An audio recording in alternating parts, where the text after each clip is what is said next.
Oi, pessoal, tudo bom? Professora Carla aqui. Então, hoje a gente vai começar as estruturas de repetição, que diferente das estruturas de seleção, que só selecionam um bloco de comandos ou outro, ou um entre vários, ou um entre dois blocos de comando, ou um entre vários blocos de comando, as estruturas de repetição, como o próprio nome já diz, são feitas para repetir blocos de comando. E aí a gente vai ter alguns tipos diferentes, né, de estrutura de repetição. A gente vai ter os laços contados, que é para quando a gente já sabe a priori, nós, programadoras e programadores, que já sabemos a priori quantas vezes que aquele bloco de comandos vai ser executado. E isso a gente vai representar pelo comando for, que é o para do Visual G.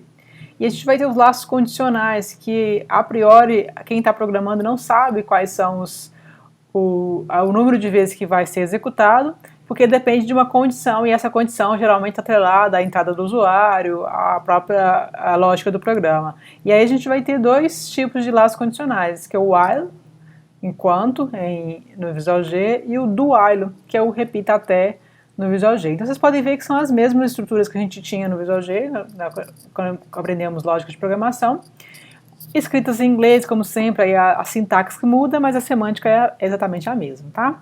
Então vamos começar então nos laços contados, que nada mais é, como eu falei, um tipo de repetição em que se conhece a priori o número de vezes que o bloco vai ser executado, mesmo que esse conhecer a priori seja uma variável que você não sabe, mas você consegue armazená-la numa variável só, e não é dependente de uma condição em específico, porque o usuário pode dizer quantas pessoas que tem numa sala de aula, por exemplo, e aí você faz um for de acordo com essa variável num, por exemplo, que você colocou o número de pessoas naquela sala de aula. Então, você conhece pelo menos você tem como armazenar um valor específico de número de vezes que você vai executar, e aí você executa o número de vezes que for determinado. Ele não é dependente de uma condição a não ser essa, né, até o número de vezes que foi determinado.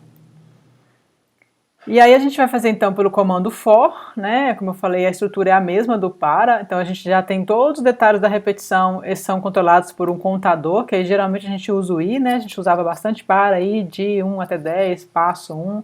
E agora a nossa sintaxe, né? A forma como a gente escreve os comandos é essa aqui. For, entre parênteses a gente vai colocar uma inicialização desse contador, uma condição, que é a condição relativa a quantas vezes que vai executar, de acordo com aquele número que a gente já conhece a priori, ou armazenado numa variável, ou o número em si, e o incremento de quantos em quantos essa repetição vai ser feita, de quanto em quanto esse contador vai pular, ele vai andar, ele vai avançar. Então, geralmente a gente faz de 1 em 1, né? Tanto que a gente tem no Java, que é uma herança do C, do C++, principalmente, porque até o mais do C vem justamente disso. Um comando específico para fazer esse incremento de 1 em 1, que é o i++, e tanto que é comum você incrementar de mais um. No Visual G era tão comum que a gente podia omitir passo 1, porque aí quando você omitia passo 1, ele já sabia que você ia de 1 em 1. Então geralmente a gente vai de 1 em 1, mas pode ser que a gente quer de 2 em 2, 3 em 3, 5 em 5, isso aí é indiferente. Nós vamos ter as chaves de novo, então lembra de comentar e identar certinho, porque tudo é chave, então a gente se perde, se a gente não comentar e identar, a gente pode se perder com muita facilidade. E as instruções, lembrando que as instruções dentro do for vão estar sendo fechadas com ponto e vírgula, tá? Então, só para a gente comparar, um comando para, né, no pseudocódigo, para aí de 0 até 10, passo 1, faça, escreva aí. Aqui ele vai escrever todos os números de 0 a 10, né, até, inclusive vai escrever tudo junto, né, eu posso colocar escreval, que ele escreve cada um em uma linha. E fazer a mesma coisa, em Java eu faria isso aqui, para int i igual a 0, então eu inicializo, a primeira coisa é a inicialização. Muito importante que aqui é ponto e vírgula, tá? Assim como as instruções que a gente fecha com ponto e vírgula, não é vírgula aqui.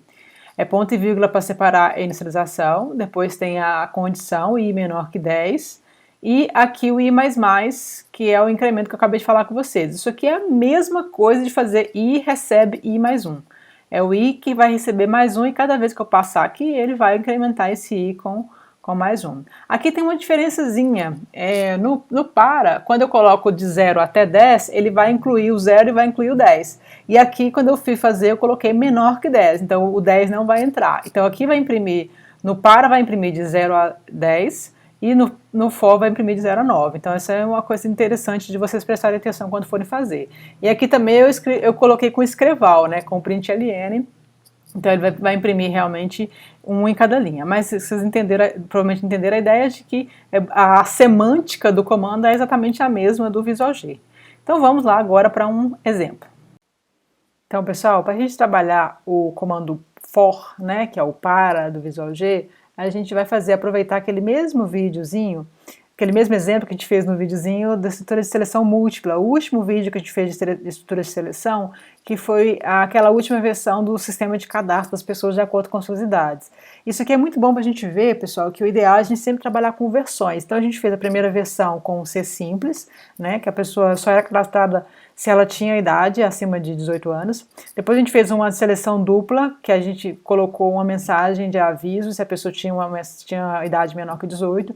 E depois a gente fez com seleção múltipla, que a gente conseguiu considerar várias idades, né, várias faixas de idade. E agora a gente vai fazer uma quarta versão, que é poder cadastrar mais de uma pessoa ao mesmo tempo, usando o laço condicional. Então, olha que legal, a gente pode ir trabalhando com versões, e aí o programa vai ficando cada vez mais complexo, mas a gente vai tendo domínio sobre ele, né? Cada um, a gente, em vez de tentar fazer tudo de uma vez, se eu começasse a fazer uma versão, já nessa versão 4 para vocês, seria muito complexo para vocês acompanharem, mas como vocês já chegaram até aqui comigo, então vocês vão conseguir aproveitar essa nova versão com o que eu estou adicionando em cima dela. E isso vale para a gente também na hora que vai fazer um programa final, um programa individual que você quer fazer, que é um pouquinho mais complexo, nunca tentar fazer tudo de uma vez que você tem na sua cabeça. Você começa sempre com as versões mais simples, vai pensando como simplificar, faz uma versãozinha simples, compila, testa, depois aumenta a versão, salva a versão anterior, porque se você precisar voltar para ela, você volta, aí você incrementa alguma coisa, aí se alguma coisa, se um erro apareceu, você sabe que foi no incremento que você colocou, porque o de antes já estava certo, funcionando corretamente. Então, se acostume a trabalhar com versões, tá? Então nessa aqui eu já mudei o nome dela para repetição contada, eu coloquei que realizar ou não cadastros de pessoas de acordo com as suas idades, que aí no caso seria no plural, né, para poder trabalhar com mais de uma pessoa. Então o resto aqui é basicamente a mesma coisa, eu mudei o nome do arquivo, mudei o nome da classe, então eu salvei lá, repetição múltipla 2 está salvo, então esse aqui já é um outro arquivo que eu copiei, o que tinha lá, e agora eu vou precisar fazer aqui o número, além do nome e idade das pessoas, eu vou precisar do número de pessoas que vão ser cadastradas, né? O nome e idade continua a mesma coisa.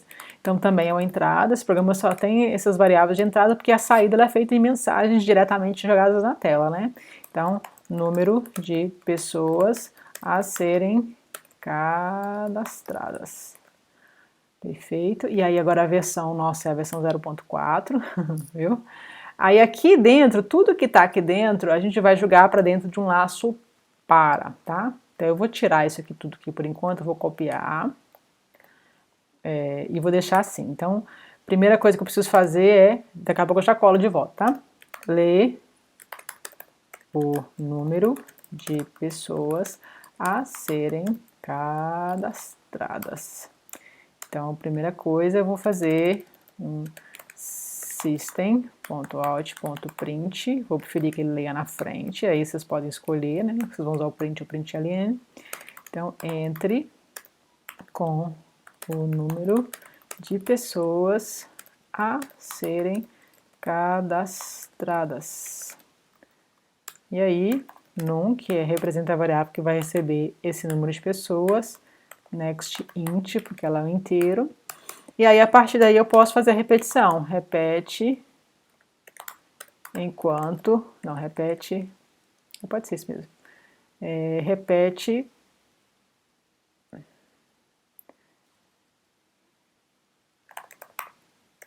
Repete para quantas pessoas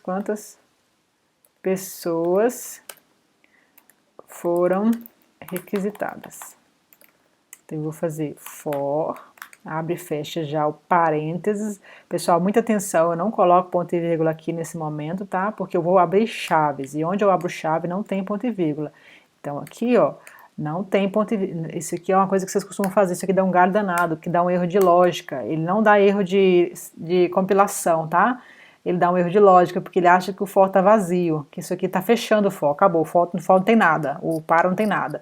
E aí ele continua o programa e seu programa está totalmente errado, você não sabe por quê, por causa de um ponto e vírgula que você colocou no lugar errado. Então, onde eu abro chave, se eu estou abrindo a chave, isso aqui é a chave do for. Se eu abrir chave, não tem ponto e vírgula, tá? Então, eu abri a chave, abri e fechei, aí, como eu falei, né? Tudo é chave no Java. Então, vamos comentar os fins das chaves. Fim do for de cadastro.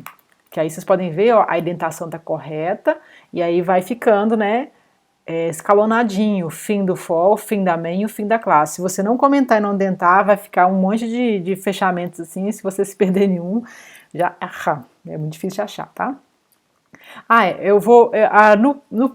No Visual G, a gente tinha que declarar antes, lá na declaração de variáveis, na seção de var, a gente tinha que fazer o i, né, declarar o i, int i, para poder fazer esse contador, porque o i na verdade, a gente usa i, pessoal, porque ele é i de iteração. Iterar é uma palavra que existe, apesar de ser pouco usada, mas ela é muito usada na programação. Iteração é a mesma coisa que repetição, tá? Então a gente vai ter, no Java eu posso declarar aqui, int i, eu declaro o meu i aqui e já inicializo ele. Começa com 0, i menor que o número de pessoas que eu vou colocar, aí toma muito cuidado, tá? Eu começo com 0 e faço menor, porque se eu colocar menor ou igual, se o número de pessoas foram 10, ele vai executar 11 vezes se eu comecei com 0. Aí se eu quiser começar com 1, eu posso fazer de 1 até 10, né? Se eu quiser fazer com 1. Eu só começo com 0 porque a gente usa muito for com o vetor, que é uma coisa que a gente vai aprender nas próximas aulas. E aí o vetor no Java sempre começa com 0, então é muito bom a gente já se habituar a começar com 0. Então tem que tomar esse cuidado que eu quero que ele repita, né, que ele itere, que ele repita 10 vezes, eu estou fazendo aqui de 0 a 9, 0, 1, 2, 3, 4, 5, 6, 7, 8, 9. Se eu quiser que ele faça, se eu precisar que ele faça de 1 a 10, eu tenho que fazer começando com o i igual a 1 e fazer menor ou igual ao 1, que é no ou 10, por exemplo, né? Então tome muito cuidado com esses detalhes, tá? Esses detalhes fazem toda a diferença, que causam erros de lógica, que não são erros de compilação, são erros que você errou a lógica de programação, seu programa compila, ele funciona, só que ele não funciona, tá? Então muito cuidado. E a outra coisa que eu vou fazer, ponto e vírgula, para separar esses três aqui, é o i mais mais. Isso aqui é exatamente o que eu fizesse isso aqui, pessoal. I recebe i mais 1. Como eu falei com vocês, é a mesma coisa de eu fazer que a cada vez que ele passa por aqui, o i vai recebendo mais 1. É que nem o passo 1 do Visual G. Só que o passo 1, você escrevia passo 1 e aqui você está adicionando 1 em 1 a variável i. Só que, porque isso é muito utilizado para deixar mais sucinto, o pessoal na programação gosta de deixar as coisas bem sucintinhas, tem essa possibilidade de você fazer i mais mais quando é 1. Agora, se você precisar de pular de 2 em 2, aí você precisa abrir o comando. Se você precisa colocar i recebe i mais 2, ou de 3 em 3, ou de 4 em 4, ou de 5 em 5. Então você vai precisar abrir o comando para você precisar fazer esse passo de tamanhos diferentes, tá? Porém, como geralmente 99% das vezes a gente só quer pular de 1 em 1 mesmo, que é de 0 para 1, de 1 para 2, de 2 para 3, para que ele conte 10 vezes, né? A gente pode usar o i mais mais, ou o i menos menos. Em algum momento eu já falei isso para vocês, o decremento unário e o incremento unário. Eu acho que também no solo learn, né, que eu passei para vocês também vão ver isso daí. O i menos menos, ele decresce, é como se o i menos menos seria se eu estivesse fazendo decrescente. No Visual G a gente usava passo menos 1. Então eu posso isso daqui também, para ele reduzir, eu vou de 10 até 0, por exemplo, 10 até 1, ou alguma coisa assim, tá? Aí ele faz um decremento. Aí seria para o decremento i menos menos, tá? Mas geralmente a gente vai usar o i mais mais mesmo. Então, eu vou perguntar para a pessoa quantas vezes que ela quer, quantas pessoas que ela quer cadastrar, e aí agora eu vou colar de novo aquelas operações todas que eu já tinha feito, né? Só vou ajeitar a indentação aqui. 1, 2, 3. Então eu vou julgar, eu tô padrão. Se você quiser colocar 2, né? Se ficar visivelmente agradável, você pode colocar 2 passos também. Eu geralmente coloco 3 para deixar bem marcada essa indentação. Então, a partir do for, tudo que está dentro dele eu tenho que chegar para frente, porque para mostrar pertencimento, hierarquia, né? Para mostrar que esses comandos pertencem ao for. E a mesma coisa aqui, ó. Dentro do for eu tenho um if else aninhado nesse caso aqui, que é a última versão que a gente fez com várias faixas de idade, né? E aí, de novo, quando eu abro o if, eu quero mostrar que o que está dentro do if pertence ao if, obviamente. Então, 1, 2, 3 a partir do começo desse if. Então, aqui, Estou ajeitando. Então, tudo que está dentro do else. Aí eu abri um outro if, 1, 2, 3, 1, 2, 3. Então, eu sigo ajeitando a indentação aqui. Eu acho que se eu der selecionar tudo em Delta Tab, ele deve dar certo. No Visual G, pelo menos, dava, né? Esse programinha meu aqui, eu não sei, eu não testei ainda, na verdade. Que isso aqui, na verdade, não é o Notepad++, como vocês usam, né? Esse aqui é o Atom, que é o similar para Mac. Então, aqui é o último, que é o else. A gente trabalhou aqui com 4 faixas de idade, né? De 0 a 12, de 12 a 18, 18 a 60 e 60 anos, que é o tratamento VIP. E aí, eu já tenho, olha só, já tenho o fim do for aqui, ó. Olha que lindo, o fim do for já tá aqui. Agora, olha como é que o programa vai ficando, pessoal. O programa que nem é tão complexo assim. Olha a importância que tem a indentação. Se eu não tivesse indentado, achar esses finais de if, else aninhado aqui, ó, para ver onde é que eu tô. Isso aqui começou aqui. Então, se ele tiver indentadinho, ele tá na mesma coluna. Depois o for, ó. O for, você vai ver que ele vai ele vai abrir e vai fechar na mesma coluna. Você vai, tudo isso aqui tá no for. Ele abre e fecha na mesma coluna. De novo, amém. Então, ele vai ficando... Aqui eu tenho que fazer, que o vídeo tá invertido aqui. Ele vai fazer deixando escalonadinho se você deixar indentadinho e comentado. Então eu sei o que é o fim do if else, o fim do for, o fim da main e o fim da classe. Se não, eu teria alguma coisa sem os comentários ainda, né? Se vocês não indentarem direito, vocês teriam uma coisa assim, horrível, que é fechar um monte de coisa nos lugares errados. Aí se ele não ficar escalonadinho, bonitinho, ele fica um trem horroroso. Então você imagina se você encontrar isso daqui e ainda encontrar sem, e aí depois você precisa achar onde é que é o final do quê. Vamos supor que você apagou sem querer, ou não colocou, não abriu, fechou. Aí você tem um monte de fechamento. Isso aqui funciona. Só que não funciona. Se você perder, você perdeu, entendeu? Então, tem que tomar muito cuidado com a orientação dos comentários, principalmente no final das chaves, tá bom? Bom, então vamos lá testar, né, esse programa aqui. Agora que eu vi aqui, pessoal, que eu coloquei sem querer aqui, não sei se foi nem o autocorretor, eu coloquei com acento, né, acento de cedilha, não pode acento de cedilha, tá? Então, assim como variáveis, né, o nome do programa, da classe, tem que ser exatamente o mesmo do arquivo e não pode conter acentos de cedilhas, tá? Eu coloquei aqui, não vi. Não sei nem se foi o autocorretor que fez. Então, vamos lá.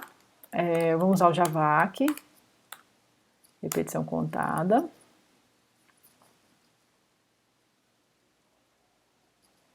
Isso. E agora eu vou dar Java. Repetição contada, sem extensão. E aí eu vou falar quantas pessoas que eu quero cadastrar. Então, vamos supor, 3... aqui tem um negocinho, um detalhezinho, que é bom que tenha dado esse erro aqui para mostrar para vocês. Então, vocês viram que passou, né? O erro não é um erro de compilação, mas ele é um erro de lógica, porque a gente não está limpando uma coisinha que chama buffer. Buffer é uma espécie de uma áreazinha de memória que o programa usa. Quando você digita alguma coisa, esse que você digita não vai direto para o programa, não. Ele vai para o buffer. Ele vai para uma áreazinha de memória como se fosse um vetorzinho. Ele coloca lá seu número, por exemplo, eu lancei o 3 aqui agora, né? Ele vai lá, escreve o 3 e coloca o /n, que eu digitei Enter, ele também coloca o /n. Então fica o 3 e o /n naquele buffer, naquela memóriazinha. Na hora que eu chego aqui, que eu digito 3, aí o nextInt vai lá, o nextInt que está aqui, ó. Deixa eu ver se dá para vocês, deixa eu mudar aqui a transição. O nextInt que está aqui, cadê? O nextInt que está aqui nesse primeiro, ele vai lá no buffer e pega só o 3. O que acontece é que quando eu começo o meu eu tenho um nextLine. NextLine é algo que lê linha, e linha eu determino com o final /n. Ou seja, olha a confusão. Eu digitei 3, coloquei o 3 no meu bufferzinho e digitei Enter para ele aprovar esse 3. E aí ficou o 3 e o Enter no meu buffer.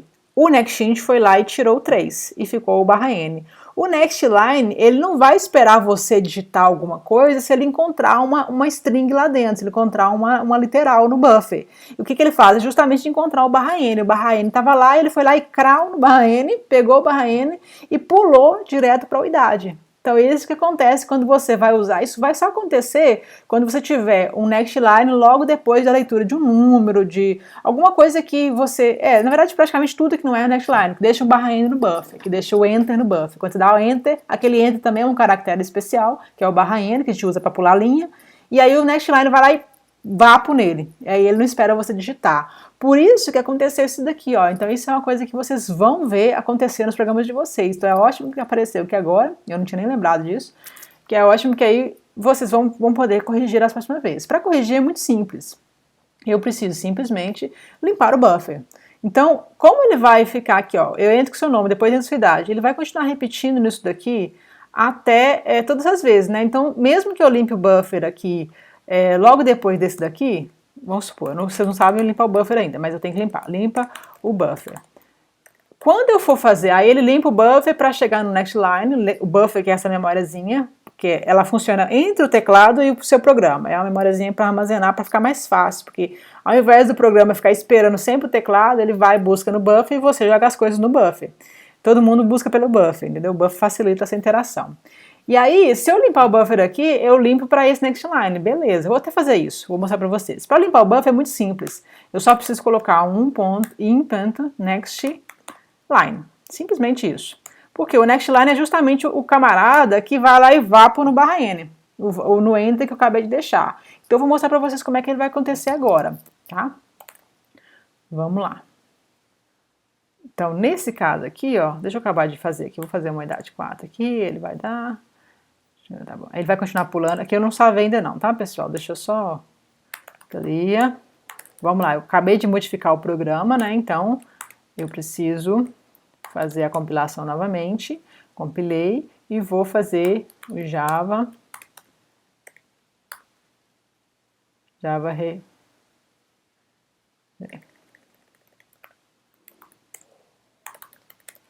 Então aqui eu faço o javac, .java, compilo, espero ele compilar.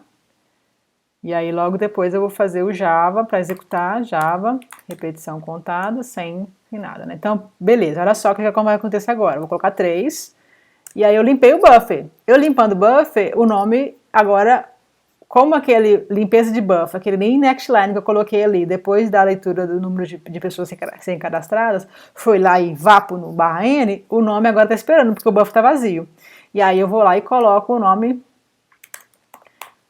Nath, por exemplo, de, sei lá, 23.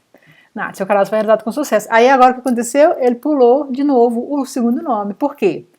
Porque quando eu digitei a idade 23 da Nath, eu joguei 23 do buffer e dei enter de novo. E aí quando ele voltou no for, aí ele encontrou o next line. O next line pegou o barra N que eu deixei do 23.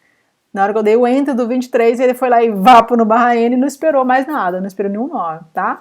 Então isso vai acontecer todas as vezes que eu tiver uma leitura de algum dado que deixa um barra N perdido e depois logo em seguida um next line. E aí, para limpar o buffer, eu só preciso fazer next lines nos lugares apropriados. Então aí, olha só o que a gente pode fazer para resolver isso, ó. E também vai das nossas manhãzinhas de programação. Ao invés de limpar o buffer aqui, porque ele vai limpar o buffer só da primeira entrada de um número, eu vou limpar logo antes dele fazer a leitura do nome. Porque aí eu já limpo a entrada do número de pessoas a serem cadastradas, e toda vez que eu entrar uma idade e deixar um enter aqui, quando eu fizer essa entrada aqui, ele vai deixar um enter também, e na hora que voltar, o buffer já vai ser limpo. Então é saber limpar o buffer no lugar certo. Você também poderia fazer assim, eu poderia ter deixado ele aqui onde ele estava antes e ter feito logo depois do next int. Poderia ser também, mas eu farei 2 vezes. Se eu fizer aqui, eu faço uma vez só e já vai resolver. E aí eu consigo fazer várias pessoas num único programa. Legal, né? Eu acho empolgante. Bom, então tá. Vamos continuar então nos próximos vídeos. A gente vai falar das repetições condicionais, vamos falar das repetições condicionais nos próximos vídeos, e aí vocês vão ver que quando a gente não consegue predeterminar quantas vezes que a gente vai executar, como aqui a gente predetermina com o número de vezes que a pessoa digita, mas mesmo assim está predeterminado. Agora vão ter várias situações em que a gente não consegue fazer isso, aí a gente vai usar os laços condicionais. Então até a próxima. Até mais, pessoal!